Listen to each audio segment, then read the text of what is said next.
నమస్కారం, human rights న్యూస్కి స్వాగతం. హెడ్లైన్ చూద్దాం. ఈ నెల 24 నుంచి కేసీఆర్ బస్సు యాత్ర ప్రారంభం.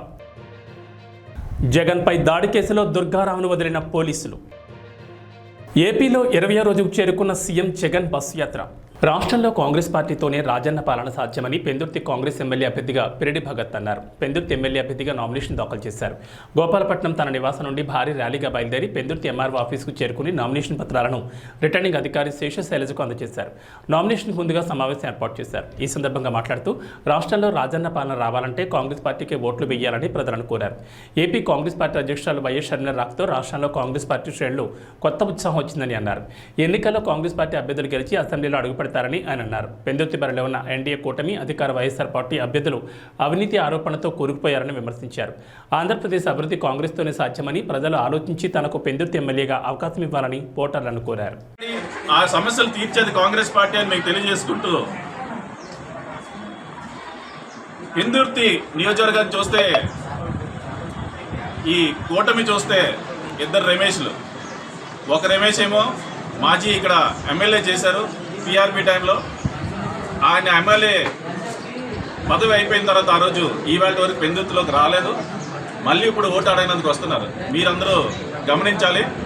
అలాగే ఆంధ్ర విజయ్ మాల్యా అటువంటి సీఎం రమేష్ గారు, ఇంకో రమేష్ గారు, ఆయన ఎన్నికలకి వస్తారు, మళ్ళీ మనకు కనిపించరు. అందుకోసమని మీరందరూ ఆలోచించుకొని కాంగ్రెస్ని ఆదరించాలని నేను విజ్ఞప్తి చేస్తూ సెలవు. Thank you.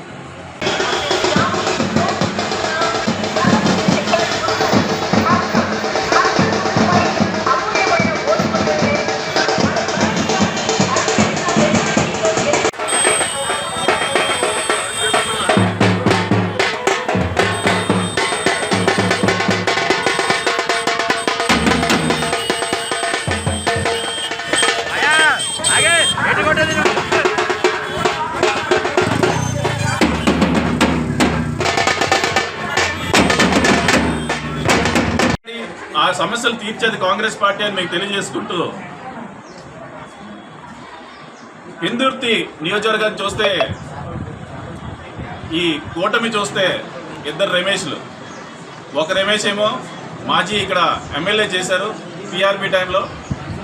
ఆయన ఎమ్మెల్యే పదవి అయిపోయిన తర్వాత ఆ రోజు ఈవేళ వరకు పెందుర్తిలోకి రాలేదు.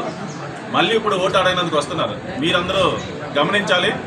అలాగే ఆంధ్ర విజయ్ మాల్యా అటువంటి సీఎం రమేష్ గారు, ఇంకో రమేష్ గారు, ఆయన ఎన్నికలకి వస్తారు, మళ్ళీ మనకు కనిపించరు. అందుకోసమని మీరందరూ ఆలోచించుకొని కాంగ్రెస్ని ఆదరించాలని నేను విజ్ఞప్తి చేస్తూ సెలవు. Thank you. నంద్యాల జిల్లా డోన్పట్నంలోని వైఎస్ఆర్సీపీ కార్యాలయంలో మంత్రి బుగ్గన సమావేశం నిర్వహించారు. ఈ సందర్భంగా మాట్లాడుతూ డోన్ నియోజకవర్గం టీడీపీ అభ్యర్థి కోట్ల ప్రెస్ కాన్ఫరెన్స్ పెట్టి ఎక్కడో ఏమో యాక్సిడెంట్ జరిగితే అది నాకు సంబంధించిన కారని ఆరోపణ చేయడం ఎంతవరకు న్యాయమన్నారు. రాజకీయ అనుభవం ఉన్న వాళ్ళు ఏమైనా మాట్లాడేటప్పుడు ఏం జరిగిందని నిజానిజాలు తెలుసుకుని మాట్లాడాలని మంత్రి బుగ్గన ప్రశ్నించారు. ఈ కార్యక్రమంలో నాయకులు పాల్గొన్నారు. డోన్ తెలుగుదేశం ఎమ్మెల్యే అభ్యర్థి కోట్ల సూర్యప్రకాష్ రెడ్డి గారు ఒక ప్రెస్ కాన్ఫరెన్స్ పెట్టి ఏదో ఎక్కడో యాక్సిడెంట్ జరిగిందని, ఆ యాక్సిడెంట్ నాకు సంబంధమని, ఏదో మా పని మనుషులు అని అన్నారని, ఎవరో సూసైడ్ చేసుకున్నారని. ప్రకాష్ రెడ్డి గారు, మీరు సీనియర్ కదండి, మీరు సీనియర్, దాదాపు 75 ఏళ్ళు దగ్గర.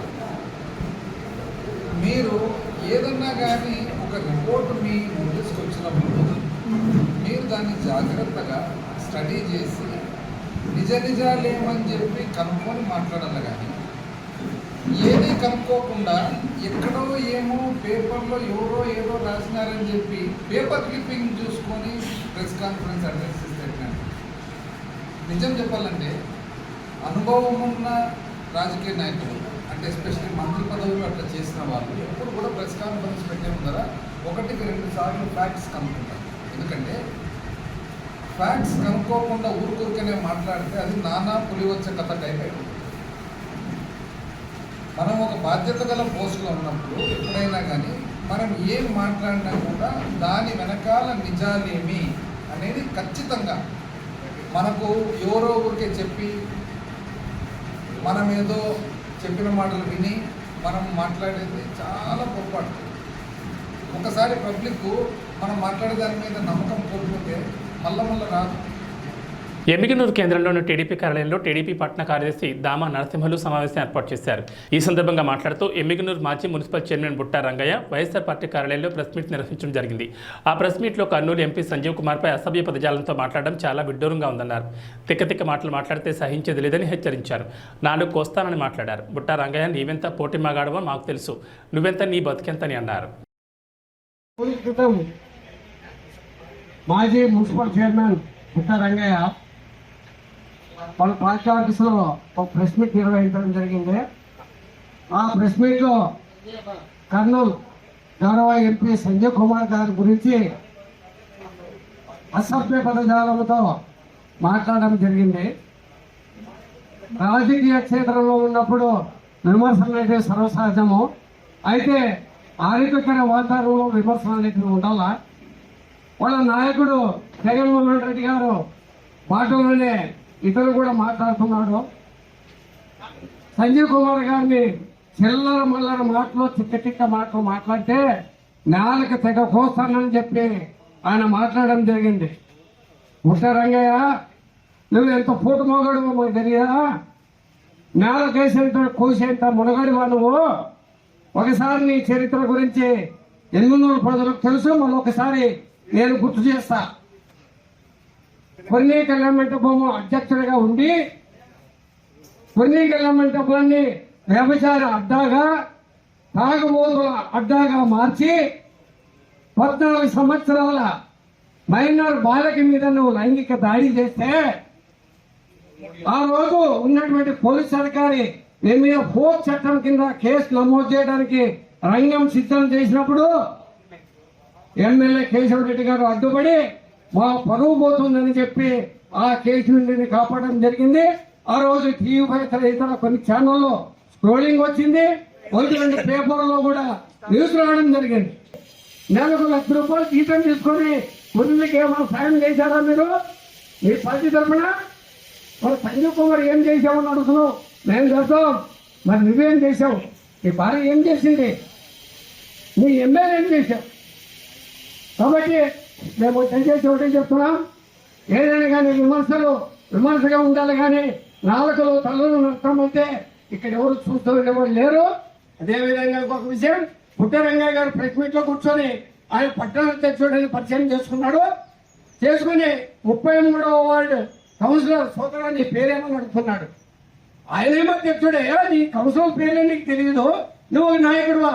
నీ ధ్యాస, నీ మనసు అమ్మాయిల మీద ఎప్పుడు ఏడైతుందా, మందు తాగుదామా, దీన్ని బతుకు ఇది అనకాలం. నువ్వు రాజకీయాలు మాట్లాడతావా? సిగ్గు వస్తున్నాయా? చేనేతకు మేము సిగ్గుపడుతున్నాం. ఎన్నెన్నో చేనేతల పరువు తీసినటువంటి దౌర్భాగ్యుడివి, దరిద్రుడివి నువ్వు. గన్నవరంలో స్థానిక తహసీల్దార్ కార్యాలయంలో వైఎస్ఆర్సీపీ ఎమ్మెల్యే అభ్యర్థి వల్లభనేని వంశీమోహన్ సతీ సమేతంగా నామినేషన్ దాఖలు చేశారు. ఈ సందర్భంగా మాట్లాడుతూ వైఎస్ఆర్సీపీ ఎమ్మెల్యే అభ్యర్థిగా ఈరోజు నామినేషన్ వేయడం జరిగిందన్నారు. 3వసారి కూడా హ్యాట్రిక్ కొడతామన్న నమ్మకం ఉందన్నారు. బ్రహ్మలింగే చెరువు రిజర్వాయర్ పనులు 90% పూర్తయ్యాయని, కొన్ని ఆటంకాల వల్ల పనులు పెండింగ్లో ఉన్నాయన్నారు. గన్నవరం అసెంబ్లీ నియోజకవర్గం నుంచి వైఎస్ఆర్ కాంగ్రెస్ పార్టీ అభ్యర్థిగా నేను ఈరోజు నామినేషన్ ఫైల్ చేయడం జరిగింది. ఇంకో సెట్ ఈ నెల 25వ తారీఖున నామినేషన్ ఫైల్ చేస్తాం.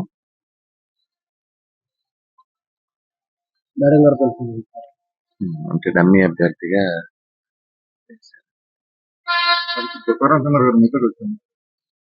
నేనే ఆయనతో కలిసి పనిచేస్తా. మీకన్నా అభ్యంతరమా? ఆయన నాకన్నా ముందు నుంచి వైఎస్ఆర్ కాంగ్రెస్ పార్టీ ఆయన అభ్యర్థిగా కూడా పోటీ చేశారు. మా మధ్య ఎటువంటి విభేదాలు, నేనే ఆయనతో కలిసి పనిచేస్తాను. ఆయన నాయకత్వంలో పనిచేస్తాను.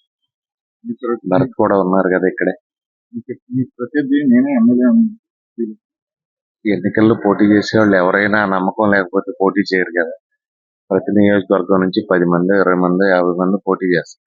పోటీ చేసే ప్రతి ఒక్కళ్ళు కూడా మేము గెలుస్తాం అనుకుంటారు. లేకపోతే అందరూ పోటీ చేయరు కదా, వాళ్ళే కదండి.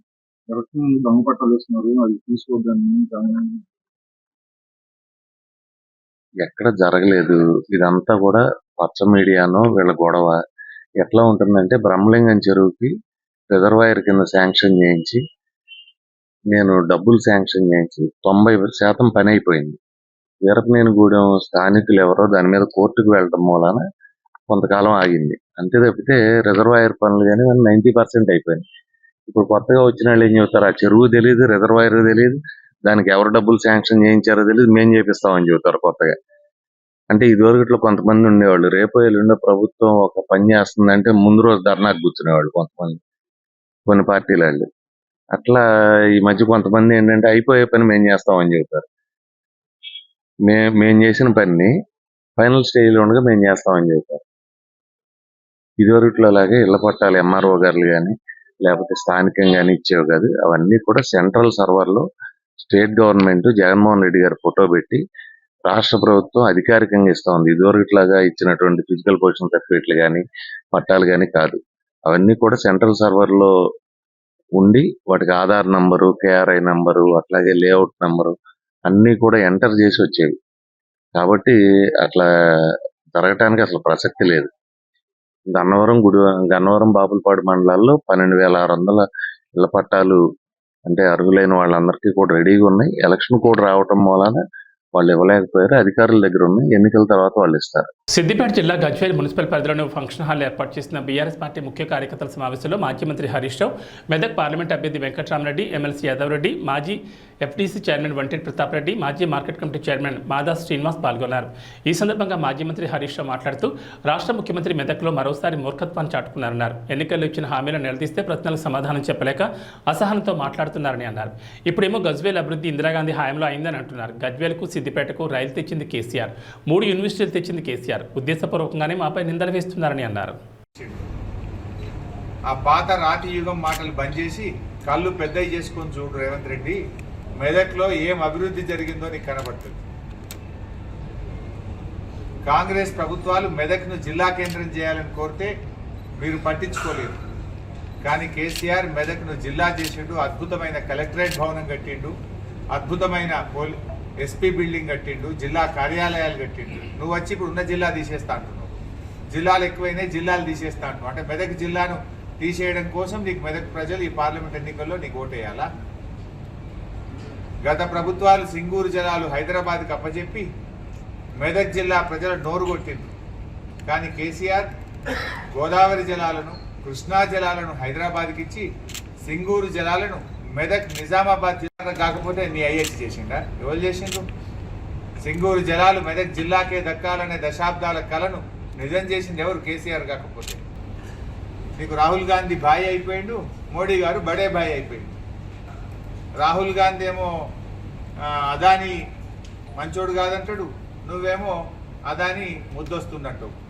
అర్థమైతలేదా ఇప్పుడు ఎవరితో దోస్తానే చేస్తున్నారు? వాస్తవాలు మాట్లాడు. అసెంబ్లీ ఎన్నికల ముందంటే రేవంత్ రెడ్డి పిట్టల దొరవలే మాట్లాడితే అప్పుడు పాపం ప్రజలు కొంతవరకు నమ్మిండ్రు. కానీ ఒక్కసారి మోసం చేయగలుగుతావు రేవంత్ రెడ్డి గారు, నువ్వు ప్రతిసారి మోసం చేయలేవు. ప్రజలను ఒక్కసారి అంటే మోసం చేయగలుగుతావు కావచ్చు, ఏదని బాండ్ పేపర్లు వంచి 9వ తారీఖు నాడు 2 లక్షల రుణమాఫీ. నిడదవోలు మండలం విఘ్నేశ్వరం, గోపవరం గ్రామాల్లో ఎన్నికల ప్రచారాన్ని నిడదవోలు నియోజకవర్గ శాసనసభ్యులు శ్రీనివాస్ నాయుడు ప్రారంభించారు. ఈ సందర్భంగా మాట్లాడుతూ దేశంలోని ఏ రాష్ట్ర ముఖ్యమంత్రి చేయనంత అభివృద్ధి సంక్షేమ పథకాలను అందిస్తోంది వైఎస్ జగన్మోహన్ రెడ్డి ఒక్కరేని తెలిపారు. కుల మత రాజకీయాలకు అతీతంగా లంచాలకు తావు లేకుండా పేదలకు అందిస్తున్న సంక్షేమ పథకాలు, చేసిన అభివృద్ధి పనులే వైఎస్ఆర్సీపీ పార్టీకి ఘన విజయాన్ని అందిస్తాయన్నారు. 2 ఓట్లు ఫ్యాన్ గుర్తుకే వేయాలని ఓటర్లను అభ్యర్థించారు.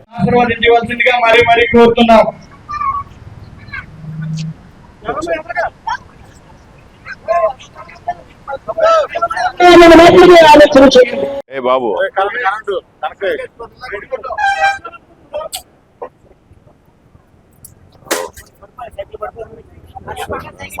Thank you.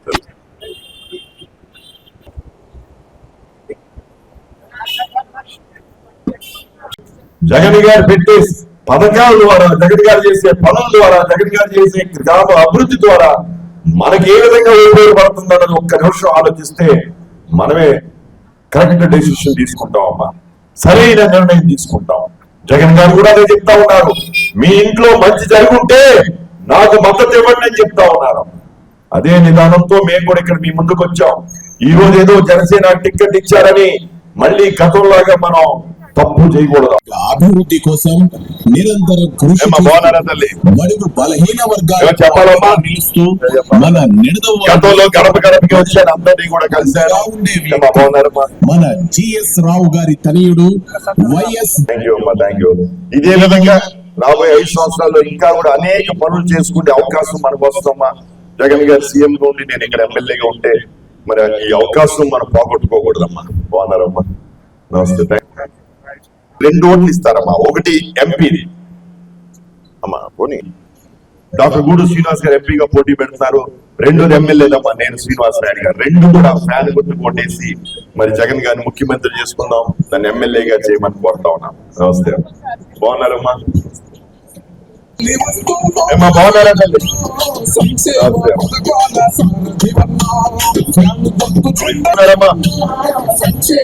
బాగున్నారా తల్లి? ఆచంట నియోజకవర్గం దొంగరావుపాలెం గ్రామంలో శెట్టిబలిజ కులస్తుల ఆత్మీయ సమావేశం జరిగింది. ఈ కార్యక్రమానికి అధ్యక్షులుగా జిత్తిక బాలయ్య, వైఎస్ఆర్సీపీ నియోజకవర్గం నాయకులు కౌరు సర్వేశ్వరరావు, జిల్లా బీసీ నాయకులు కోన హనుమంతరావు, పెచ్చిటి జేమ్స్, అగ్ని కులస్తులు పాల్గొన్నారు. ఈ కార్యక్రమానికి ముఖ్య అతిథిగా చింతపల్లి గురుప్రసాద్, బీసీ కులాల జేఏసీ రాష్ట్ర వర్కింగ్ ప్రెసిడెంట్ హాజరయ్యారు. చెట్టుబల్జుల ఐక్యత, చెట్టుబల్జుల ఐక్యత, చెట్టుబల్జుల ఐక్యత, బీసీల ఐక్యత, బీసీల ఐక్యత. జై జగన్, జై జగన్.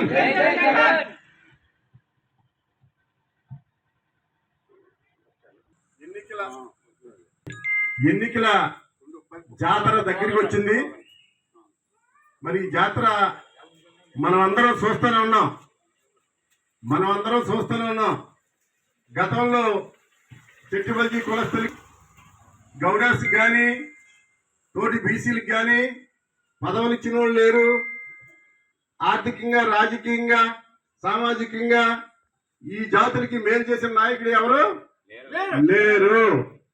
కానీ మరి అప్పట్లో మన కుల పెద్దలు, ఈస్ట్ వెస్ట్, అలాగే బాంబేలో ఉన్న పెద్దలు, విశాఖపట్నంలో ఉన్న పెద్దలు, చెన్నైలో ఉన్న కులస్తులందరూ బస్సుల మీద వచ్చి రాజమండ్రి, తణుకు, తాడేపల్లిగూడెంలో భారీ ఎత్తున చెట్టుబల్జీ మహానాడు పెట్టడం జరిగింది. కానీ అప్పట్లో మన నాయకులు డిమాండ్ చేసేవాడు, మాకు 2 ఎంపీ సీట్లు ఇవ్వండి, 5 ఎమ్మెల్యే సీట్లు ఇవ్వండి అని డిమాండ్ చేసేవారు నాయకులు. కానీ ఆదుకున్న నాయకులు లేడు, ఇచ్చినాడు నాయకుడు. అందుకోసం ఈ గుర్తింపుల్లో మనం ఇవాళ ఎవరి పక్షాన ఉండాలి? జగన్మోహన్ రెడ్డి పక్షాన ఉండాలి. తెలుగుదేశం పార్టీ జాతీయ అధ్యక్షుడు నారా చంద్రబాబు నాయుడు పుట్టినరోజు సందర్భంగా వేలువెన్ని గ్రామంలో మొగ సెంటర్ నందు పుట్టినరోజు వేడుకలు ఘనంగా జరిపారు. అనంతరం కేక్ కట్ చేశారు. ఈ కార్యక్రమంలో నాయకులు, కార్యకర్తలు పాల్గొన్నారు.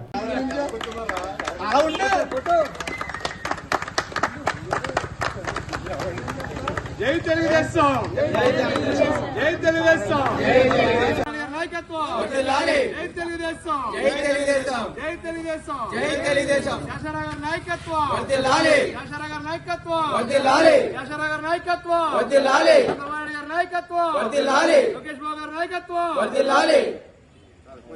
అనంతపురం జిల్లా బుక్కరాయ సముద్రం మండలం వడియంపేట గ్రామానందు గల 85 వరల్డ్ స్కూల్కు ప్రభుత్వం నుండి అనుమతులు మంజూరు చేశారని స్కూల్ చైర్పర్సన్ సిహెచ్ కామేశ్వర్ తెలిపారు. ఈ సందర్భంగా మాట్లాడుతూ నాణ్యమైన విద్యను అనంతపురం విద్యార్థులకు అందించాలనే సదుద్దేశంతో అనంతపురంలో ఈ విద్యా సంస్థను స్థాపించడానికి ముఖ్య ఉద్దేశమని అన్నారు. తల్లిదండ్రుల నుంచి మంచి స్పందన ఉందని హర్షం వ్యక్తం చేశారు. కానీ కొంతమంది 85 వరల్డ్ స్కూల్ను అనంతపురంలో కాకుండా అడ్డుకోవడానికి ఎన్నో విశ్వప్రయత్నాలు చేశారని, కానీ న్యాయం, ధర్మం ఎప్పుడు విజయం సాధిస్తుందని అన్నదానికి నిదర్శనంగా అధికారులు నిబంధనలకు లోబడి అనుమతులు మంజూరు చేశారని అన్నారు. నా పేరు Kameshwari, 85 world school chairperson. I'm very happy to see all of you here and for your presence also. Thankful to come here and I have worked in Anantapur 10 years back in corporate school as a principal, and I have seen among the parents that they want to provide for their children quality education, and that is not getting from the schools. So 85 world school అనేదాన్ని 85 world school ఇప్పుడు ప్రత్యేకత ఉంది. Almost all ఇండియాలో 42 సిటీస్లో 90+ schools 36,000 మంది విద్యార్థులతో నడుస్తుంది. దానికి ఒక ప్రత్యేకమైన బ్రాండ్ ఉంది. అండ్ ఎడ్యుకేషన్ వరల్డ్ స్కూల్లో ఎస్పెషల్లీ ఆటపాటలకు, అలాగే క్వాలిటీ ఎడ్యుకేషన్కి, ఆల్రౌండ్ డెవలప్మెంట్కి, స్కిల్ డెవలప్మెంట్కి ఇంపార్టెన్స్ ఇస్తారు. సో ఈ ఎడ్యుకేషన్ వరల్డ్ స్కూల్ అనంతపూర్లో స్థాపించడానికి వచ్చినప్పుడు చాలామంది తల్లిదండ్రులు మాకు ఎంతో ఆనందాన్ని వ్యక్తపరుస్తూ ఎంతో సహాయం, అలాగే ఎంతో సపోర్టివ్గా నిలబడ్డారు. బట్ కొంతమంది ఎడ్యుకేషన్ వరల్డ్ స్కూల్ని అనంతపూర్లో రానివ్వకుండా చేయడం కోసం పర్మిషన్ ఇవ్వడం జరిగింది. దానికి అధికారులకు ప్రత్యేక ధన్యవాదాలు తెలుపుకుంటున్నాను.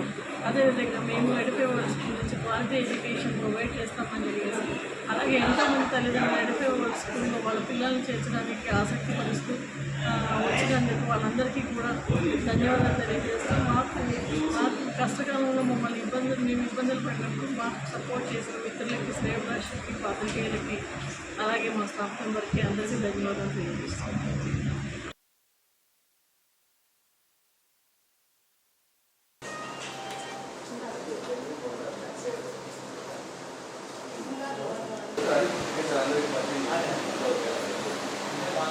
పాత్రికేయ మిత్రులందరికీ అభినందనలు. I'm very happy to see you all for your presence here, and also thank you very much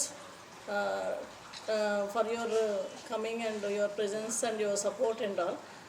Edify world school అనేది ఒక బ్రాండ్ ఉంది, and it is already proven in the India. It has more than 90 schools in 40 cities, more than 36,000, and also it has good holistic development and all-round development providing to the children, and also it is proven in almost all Andhra and Rayalaseema areas. So I have worked in Anantapur 10 years back, and I as a principal, and I have seen among the parents that to provide a quality education to their children, and which they are unable to get, though they are paying good amount of fees to the corporate schools. So we decided to establish Edify World School in Anantapur, and అనంతపూర్లో Edify world school వచ్చినందుకు తల్లిదండ్రులందరూ కూడా ఎంతో సంతోషించి, చాలామంది Edify world school వచ్చినందుకు మా ఆఫీస్కి వచ్చి మాకు సపోర్ట్ చేస్తూ వాళ్ళ పిల్లల్ని మా స్కూల్లోని జాయిన్ చేయడం కోసము ఎంతో సంతోషాన్ని, అలాగే ఆతృతను వ్యక్తపరుస్తున్నారు.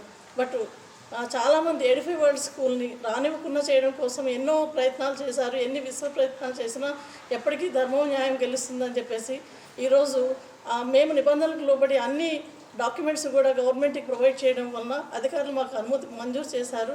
అనుమతి మంజూరు చేయకుండా ఉండడం కోసం, మాకు అనుమతి రాకుండా ఉండడం కోసం చాలామంది చాలా విశ్వ ప్రయత్నాలు చేశారండి.